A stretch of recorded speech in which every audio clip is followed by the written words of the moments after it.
कहवा में जनमेले राम, कहाँ में हनुमान जन्मे हो। कहवा में जनमेले राम, कहाँ में हनुमान जन्मे हो। सखी कहवा में जनमेली सीता, तीनहु घरे मंगल हो। सखी कहवा में जनमेली सीता, तीनहु घरे सोहर हो। अवध में जनमेले राम, पर्वत पे हनुमान जन्मे हो। सखी मिथिला में जनमेली सीता, तीनहु घरे मंगल हो। सखी मिथिला में जनमेली सीता, तीनहु घरे सोहर हो। केकर कोखी जनमेले राम, केकर कोखी हनुमान जन्मे हो।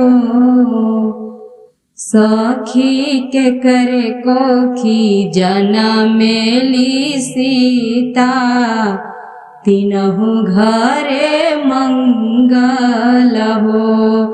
सखी केकर कोखी जनमेली सीता, तीनहु घरे सोहर हो। कौशल्या कोखी जनमेले राम, अंजना कोखी हनुमान जन्मे हो।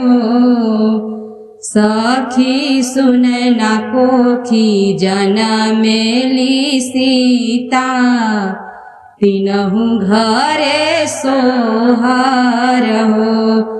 सखी सुनैना कोखी जनमेली सीता, तीनहु घरे मंगल हो।